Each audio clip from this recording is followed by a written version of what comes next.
Bismillahirrahmanirrahim. Berjumpa lagi dengan saya Sumadi di channel Dokter Kampung. Kita akan lanjutkan literasi-literasi terkait komunikasi. Kita akan bahas tentang retorika Aristoteles, tapi memang ada tambahannya bagaimana relevansinya dan aplikasi dalam pengembangan komunikasi dakwah Islam. Ini memang sangat fenomenal ya, retorika Aristoteles yang dikembangkan sejak 2300 tahun yang lalu, tetapi dalam khazanah ilmu komunikasi itu masih menjadi fondasi dan rujukan salah satu varian dalam komunikasi publik. Nah, oleh karena itulah teori komunikasi modern menghubungkannya dengan dakwah, itu bagaimana melakukan integrasi antara prinsip-prinsip retorika klasik dengan metode dakwah kontemporer. Dan proses integrasi ini yang kemudian menjadikan dakwah lebih berhasil dalam berbagai riset. Nah, bagaimana sejarah dan definisi retorika? Awal mulanya itu 500 tahun sebelum Masehi. Jadi Corax and Tisias di Sisilia itu mengembangkan teknik retorika untuk membantu masyarakat dalam proses pengadilan setelah jatuhnya tirani. Kemudian dilanjut era klasik 384 sampai 322 sebelum Masehi. Aristoteles menyusun teori retorika secara sistematis dalam karyanya Retorika yang kemudian menjadi dasar studi retorika hingga kini. Kemudian era Romawi 106 sampai 43 sebelum Masehi, Cicero memperluas konsep retorika dengan menekankan aspek moral dan tanggung jawab sosial sebagai pembicara. Jadi ada aspek moral dan tanggung jawab sosial sebagai pembicara, bukan sekedar berbicara, tetapi bagaimana kaitannya dengan moral pembicara, juga moral masyarakat, juga tanggung jawab pembicara di dalam konteks sosial. Nah, kemudian masuk era modern, retorika berkembang menjadi disiplin ilmu komunikasi yang dipelajari di berbagai bidang termasuk dalam dakwah Islam. Menurut Aristoteles, retorika adalah kemampuan untuk menemukan cara persuasi yang tersedia dalam situasi tertentu. Sementara Al-Jahiz, seorang cendekiawan muslim, mendefinisikan retorika sebagai seni menyampaikan kebenaran dengan cara yang menarik dan meyakinkan. Nah, landasan retorika Aristoteles itu ada 3 keyword ya, ethos, pathos, dan logos. Nah, menurut Aristoteles, pertama retorika itu dibangun oleh ethos, atau nama lain ethos itu adalah karakter. Kredibilitas dan integritas pembicara yang menumbuhkan kepercayaan, itu yang disebut dengan ethos. Sehingga dalam dakwah terwujud melalui akhlak dai yang itu sesuai dengan fondasi Islam, Al-Quran, dan Sunnah. Di agama-agama lain misalkan juga tercermin dalam para misionaris, para tokoh agama yang memiliki akhlak yang unggul sesuai kitab suci yang mereka miliki. Kemudian yang kedua adalah pathos atau unsur emosi, yaitu kemampuan membangkitkan emosi dan empati audiens. Dalam dakwah atau dalam dakwah secara khusus, itu agak serupa semakna dengan targhib wa tarhib. Itu bagaimana dakwah itu juga dalam prosesnya memberikan motivasi, tetapi juga sekaligus memberi peringatan-peringatan apa yang kemudian tidak boleh dilanggar.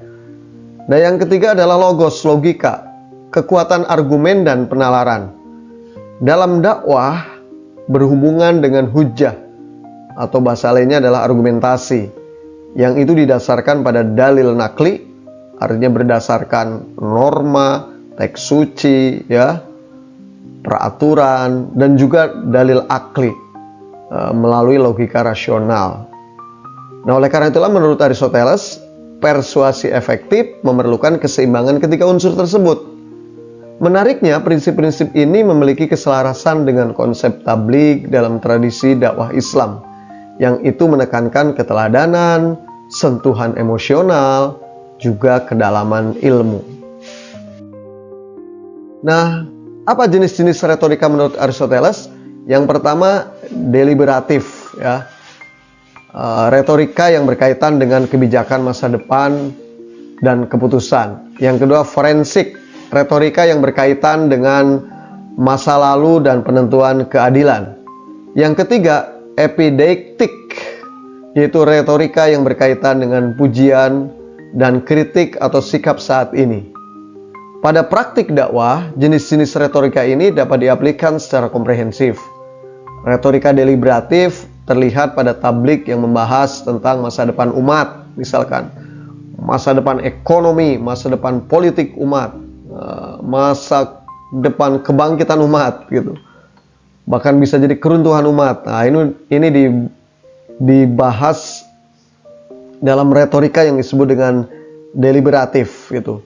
Nah, kemudian retorika forensik terlihat dalam kajian kesejarahan Islam dan pengambilan hikmah. Bagaimana sejarah Islam dan hikmahnya, mengapa misalkan Daulah Abbasiyah yang pemerintahnya begitu maju kuat di awalnya tetapi kemudian hancur, ya.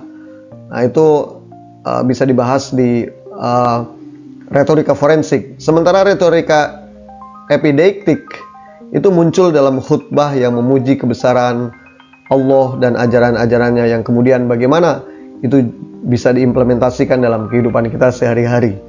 Nah, penggunaan antara klasifikasi Aristoteles dengan tipologi dakwah itu menunjukkan universalitas prinsip-prinsip retorika yang masih relevan hingga saat ini.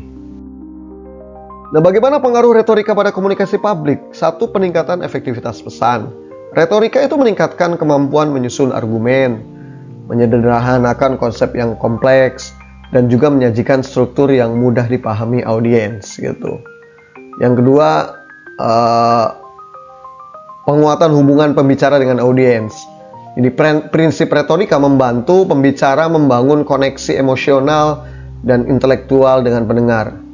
Beberapa kajian survei menunjukkan bahwa tidak kurang dari 67% jamaah merasa lebih terhubung dengan dai yang menguasai aspek retorika.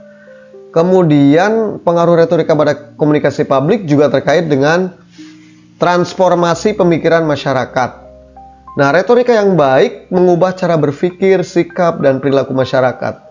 Beberapa riset menunjukkan bahwa perilaku positif hingga 38% pada komunitas yang terpapar atau komunitas yang menerima dakwah dengan retorika efektif. Oleh karena itulah Mahmud menjelaskan bahwa retorika memang bukan sekedar seni berbicara, tetapi bagaimana strategi berpikir yang sistematis untuk mencapai tujuan komunikasi. Nah, bagaimana relevansinya prinsip retorika Aristoteles dalam komunikasi dakwah Islam? Prinsip Aristoteles kan sebagaimana dijelaskan sebelumnya, ada etos, itu terkait dengan kredibilitas pembicara. Pathos terkait dengan dimensi emosional. Logos itu kekuatan argumentasi. Kairos, ketepatan waktu. Taksis, struktur penyampaian. Nah, paralel dalam Al-Quran ada uswatun hasanah, ada kaulan baligo. Jadi bagaimana perkataan yang membekas bagi audiens. Kaulan sadida, perkataan yang benar, logika yang benar, penggunaan epistemologi yang benar, logik, ya. Kemudian ada hikmah, kemudian tartil. Nah, oleh karena itulah penerapan dalam dakwah retorika Aristoteles itu berarti satu, integritas pribadi dai. Yang kedua, khutbah yang menyentuh hati. Yang ketiga, dalil nakli dan dalil akli penggunaannya. Yang keempat, materi sesuai kebutuhan jamaah. Yang kelima, sistematika penyampaiannya harus runut gitu. Ini menarik, beberapa kajian seperti yang dilakukan oleh Pak Jurur Rahman, memang tidak kurang dari 143 ayat Al-Quran itu mengandung prinsip-prinsip retorika. Nah, bagaimana strategi komunikasi dakwah berbasis retorika Aristoteles? Pertama, berarti penguatan etos, yaitu konsistensi ucapan dan perbuatan bagi sang pembicara, sang dai, sang presenter. Kemudian penguasaan mendalam materinya. Kemudian yang ketiga, penampilan yang sesuai dengan konteks, ya. Kalau Gen Z, milenial, atau baby boomers, atau kalangan orang tua, tentu nanti akan mendapat penampilan atau pola komunikasi yang berbeda. Yang ketiga, pengembangan logos, yaitu penggunaan dalil yang tepat dan relevan. Struktur argumentasinya harus sistematis gitu. Kemudian contoh-contoh akan lebih bagus, erat kaitan dengan kehidupan kita sehari-hari, juga isu-isu kontemporer, sehingga itu lebih mengena, lebih logis bagi audiens secara luas. Kemudian yang ketiga, pengelolaan patos, yaitu misalkan kita menggunakan kisah inspiratif yang relevan dari sejarah, misalkan ya zaman Nabi, sahabat, sampai kisah-kisah inspiratif yang kontemporer hari ini. Kemudian juga intonasi dan ekspresi yang tepat. Ya, kapan menunjukkan gembira, kapan menunjukkan sedih. Ya, kalau sedang pidato di lingkungan orang yang bela sungkawa, tidak boleh kita menggunakan ekspresi kegembiraan. Tetapi di pernikahan itu harus ekspresi kegembiraan, jangan sebaliknya. Kemudian analogi yang menyentuh hati, nah, itu di aspek patos. Nah, termasuk juga adaptasi kontekstual.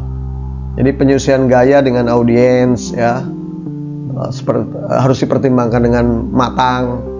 Audiens ibu-ibu seperti apa, audiens bapak-bapak seperti apa, audiens Gen Z dan seterusnya. Kemudian juga pemanfaatan momentum aktual. Sekarang misalkan saat ini sedang ramai kasus-kasus tentang perselingkuhan, itu menarik untuk kemudian diberikan respon gitu ya, diberikan tempat untuk membahas ini. Kemudian juga responsif terhadap umpan balik jika ada umpan balik dari audiens. Beberapa penelitian membuktikan bahwa dai yang menerapkan 4 strategi ini secara terintegratif mengalami peningkatan signifikan dalam efektivitas dakwah. Nah, dengan tingkat pemahaman dan penerapan sangat baik dibanding dengan dakwah yang konvensional.